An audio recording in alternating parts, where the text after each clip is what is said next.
আমরা স্বল্পকালীন সঞ্চয় অপেক্ষক এবং দীর্ঘকালীন সঞ্চয় অপেক্ষকের মধ্যে পার্থক্য এটা অলমোস্ট আমরা প্রায় একই একটা একটা একটা জায়গায় একই জায়গায় আসার চেষ্টা করতেছি। কারণ কি, স্বল্পকালীন সঞ্চয় অপেক্ষক আমরা জিনিসটা জানি। আহ,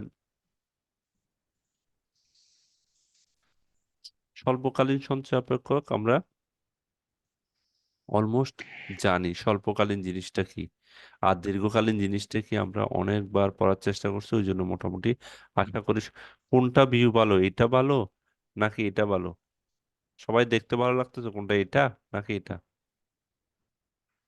স্যার এখান থেকে দূরে দূরে লাগতেছে এখন। এখন ঠিক আছে? হ্যাঁ। ওকে এখন? আচ্ছা,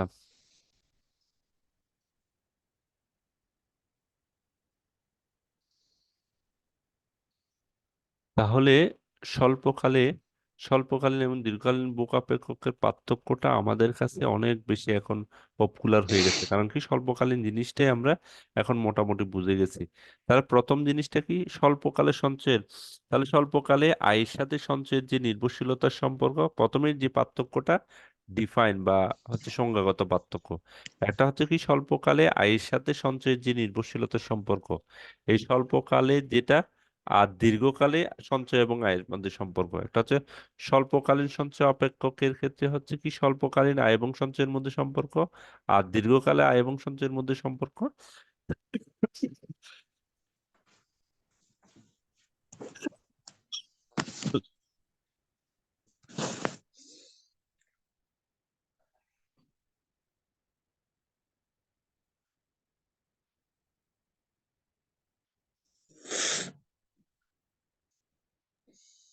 তাহলে স্বল্পকাল এবং দীর্ঘকালীন অপেক্ষকের সংজ্ঞাটা আমরা অনেক বেশি পরিচিত, মানে একদম হুবহু সেম, শুধুমাত্র ভোগের জায়গায় এখানে সঞ্চয় আসছে।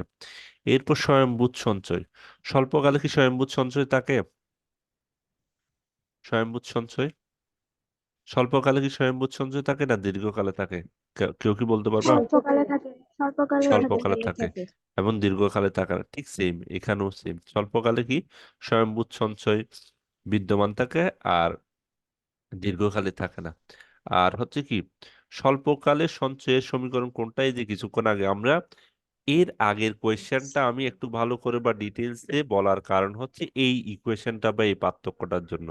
এই পার্থক্যটাতে দেখো তোমরা খুব ইজিলি, কি স্বল্পকালীন সঞ্চয়ের সমীকরণ হচ্ছে এটা, আর দীর্ঘকালে সঞ্চয়ের সমীকরণ হচ্ছে এটা। মানে হচ্ছে যেহেতু স্বয়ংভূত ভোগ, স্বয়ংভূত ভোগ হচ্ছে, স্বয়ংভূত ভোগটা হচ্ছে স্বল্পকালে থাকে না, ওই জন্য স্বয়ংভূত ভোগটা স্বল্পকালে থাকে, ওই জন্য এর উপস্থিতিতে আছে, আর দীর্ঘকালে থাকে না বলে এর উপস্থিতি নাই। দুইটা সমীকরণ ভিত্তিক পার্থক্য হচ্ছে একটাতে এ থাকে আর একটাতে এ থাকে না। এপিএস ও এমপিএস এর তাহলে মতো। বলো। হ্যাঁ, তাহলে স্যার দীর্ঘকালের যে ইয়েটা আছে, সূত্রটা আছে, হ্যাঁ, স্মল এস এন্ড ওয়াই, তার হ্যাঁ, মানে এটাই হচ্ছে সঞ্চয় অপেক্ষক। মানে ম্যাচ হয়ে যাচ্ছে না?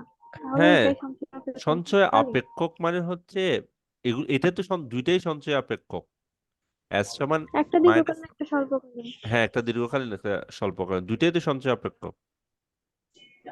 না, আমি ওই যে বলছিলাম যে সঞ্চয় অপেক্ষক একটা এফ ওয়াই দিছিলেন, তো হুম, এটাই হুম। মেবি সেটা দীর্ঘকালীন সেটা। হ্যাঁ, হ্যাঁ, ওটা দুইটাই, হ্যাঁ ওইটাই তো, ওইটা থেকে আমরা যে কোনো একটা পাইতে পারি, সমস্যা নেই। এটা তো জাস্ট একটা একটা এ, ওই ওই জিনিসটা কি তুমি যেটা বলতেছিলা হচ্ছে কি এস সমান এফ ওয়াই, এটা কি জানো, এটা শুধুমাত্র বুঝাইছে আয়ের সাথে সঞ্চয়ের যে সম্পর্কটা। ঠিক আছে, আমরা বেসিক্যালি অপেক্ষক বা ফাংশন দ্বারা তো বুঝাই যে এটা কি as function of Y, basically as এর ডিরেক্ট রিলেশন হচ্ছে ওয়াই এর সাথে, এটা clear? এই এটাও কিন্তু ফাংশন, সঞ্চয়ের ফাংশন, ডিরেক্ট ফাংশন। ঠিক আছে, ক্লিয়ার? জি স্যার, এখন ক্লিয়ার।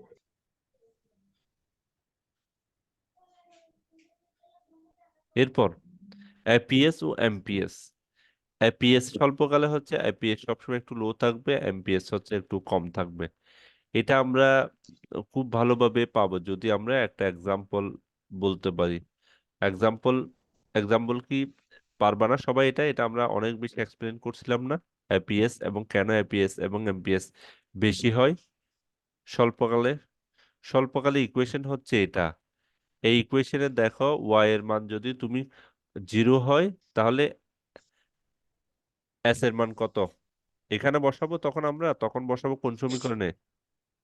কোন সমীকরণে? কাল্পনিক কাল্পনিক সংখ্যা মান সমীকরণে না, -50 + 0.5 ওয়াই, এটা না স্বল্পকালে? স্বল্পকালে এই ইকুয়েশনে যদি আমি বসাই তাহলে আমরা কি পাই? যদি 0 বসাই তাহলে -15, আর যদি 100 বসায় কত পাবো? কে বলতে পারবো? 100 বসালে, 0, 100 বসালে 0, আর 200 বসালে, 50. 200 বসালে 50। ঠিক আছে, এখন দেখো এপিএস মানে কি? এপিএস মানে গড় সঞ্চয় প্রবণতা। হ্যাঁ, গড় সঞ্চয় প্রবণতা মানে হচ্ছে টোটাল সেভটাকে জাস্ট কি দিয়ে, ইনকাম দিয়ে ভাগ করে দেওয়া।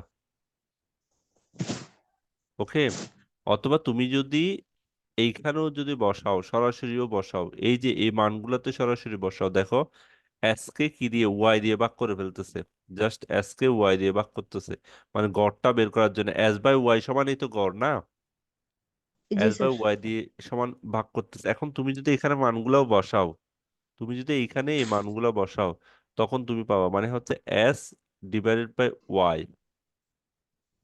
ওকে, এইখানে এই ইকুয়েশনটাতে ওয়াই ওয়াই দিয়ে ভাগ করো, তখন এই মানগুলো তুমি বসাও।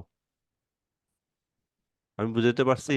এস ডিভাইডেড ওয়াই, এটা মানে হচ্ছে কি, এস ডিভাইডেড ওয়াই মানে হচ্ছে এপিএস। এস বাই ওয়াই সমান এপিএস না? এখন জি এস, এস সমান আমি জানি কোনটা, এই ইকুয়েশনটা না, এই ইকুয়েশনটা না। আমি যদি এটাও বাদ দিয়ে দিই, এভাবে না দেখাই এভাবেও দেখাই,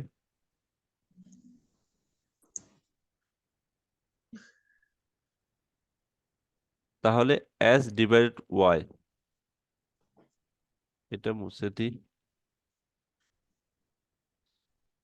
তাহলে এপিএস সমান বেসিক্যালি এটা হচ্ছে এপিএস সমান না?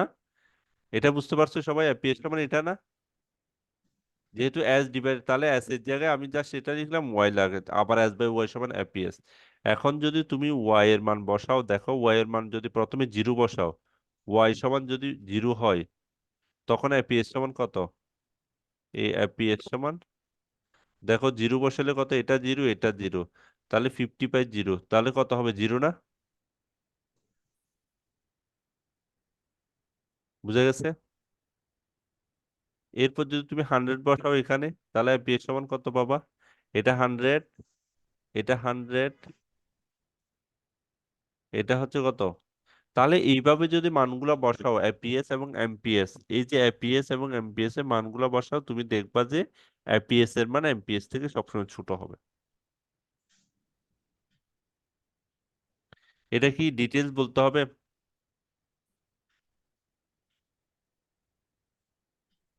স্যার মানে হচ্ছে যদি ভোগের ক্ষেত্রে হয় তাহলে এফপিএস এমপিএস এর থেকে বড় হবে, আর যদি সঞ্চয়ের ক্ষেত্রে হয় তাহলে এমপিএস থেকে এফপিএস ছোট হবে। না, ভোগ সঞ্চয় এটা বাদ দাও, তুমি একদম প্র্যাকটিক্যালি বলবা, প্র্যাকটিক্যালি। প্র্যাকটিক্যালি স্বল্পকালে তুমি যদি বসাও, এই মানগুলা বসাও, যেমন দেখো হুম। এই মানগুলো যদি বসাও, তুমি এপিএস এর মান পাবা ঠিক সেম। দেখো আমি যদি এখানে একটা মান বসাই, -50, আমি মানগুলা বসাইতে অনেক সময় লাগতেছে, ওই জন্য আমি আর বসাচ্ছি না। তুমি যদি 100 বসাও তাহলে কত? এটা 50টা, এটা কত? তাও 0 না? এটা 0/100 হচ্ছে না? ক্লিয়ার? হ্যাঁ। তাহলে দুইটা মানে 0 এপিএস। ঠিক সেম এমপিএস করো, এমপিএস। এমপিএস মানে কি? ডিওয়াই। ওই যে এমপিএস মানে কি, আমি আমি যে চার্টটা আঁকছিলাম, প্রথমে হচ্ছে যদি 0-র জন্য হচ্ছে -50, -50, আর 100-এর জন্য কত? 0, আর 200-এর জন্য হচ্ছে 50। তাহলে এমপিএস সমান আমি কি জানি, এমপিএস সমান হচ্ছে এটা থেকে এটা পার্থক্য ডিভাইড বাই এটা থেকে এটা পার্থক্য। তাহলে 100 থেকে যদি এটা পার্থক্য দাও, এটা থেকে এটা পার্থক্য দাও, তাহলে নিচে আসে 100, আর এটা থেকে 0 থেকে এটা দিলে তাহলে +50 হয়ে যাবে তখন। এটা হচ্ছে 0.5। দেখো, আর এটা থেকে এটা বিয়োগ দিলে কত? 100, নিচে 100। এটা থেকে বিয়োগ দিলে কত হয়? 50, তাও 0.5। বুঝে গেছে? তাহলে 0.5 বড় না 0 বড়? কোনটা বড়? 0.5। 0.5 বড় না 0 বড়? 0.5 বড়, মানে কি কার মান বড় হয়? এটা হচ্ছে এমপিএস, এমপিএস বড়। বুঝে গেছে? স্বল্পকালে জি স্যার, বুঝা গেছে। বুঝতে পারছো? কে বুঝো না এই জিনিসটা? এখানে আছে 0.5 আর এখানে এমপিএস এর মান আসছে। কেউ বুঝো নাই আসো?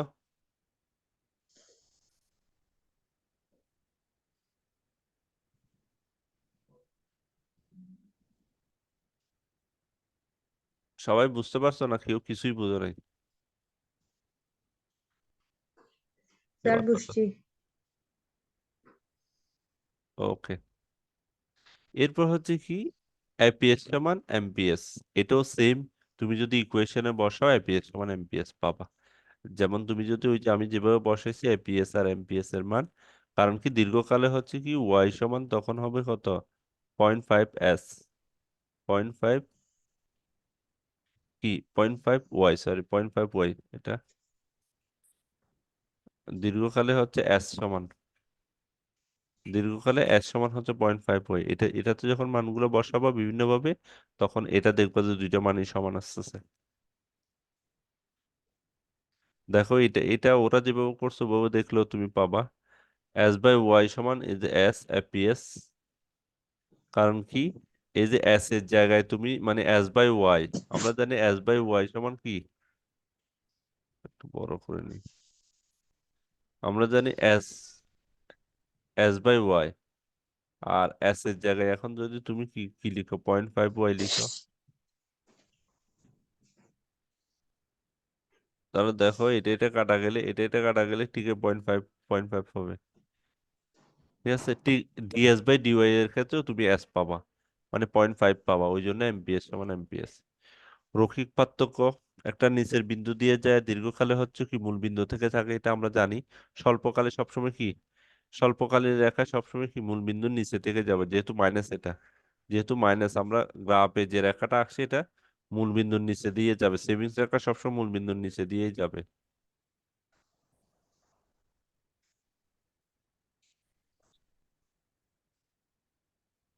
আর দীর্ঘকালীন মূল বিন্দু, মূল বিন্দু দিয়ে যায়।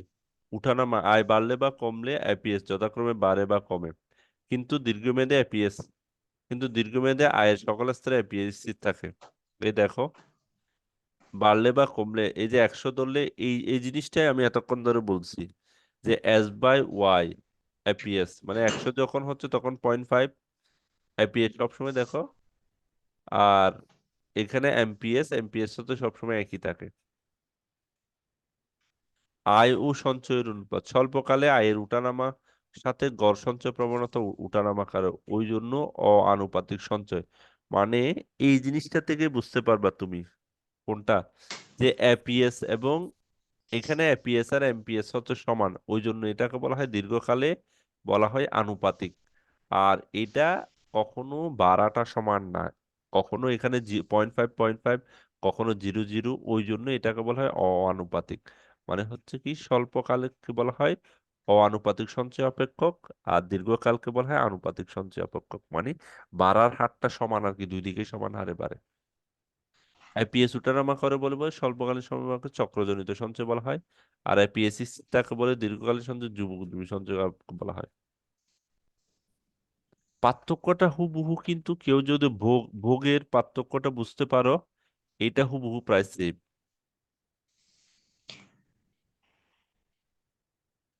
আমরা কি এখানে শেষ করব না আরেকটা প্রশ্ন আগাবো?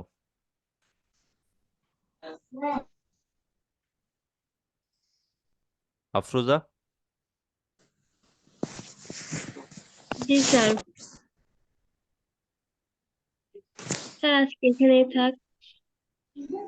আচ্ছা ঠিক আছে তাহলে। কেউ বুঝো নাই আসো একটু পর্যন্ত কিছু বুঝো নাই, কোনো কোয়েশ্চেন থাকলে করতে পারো।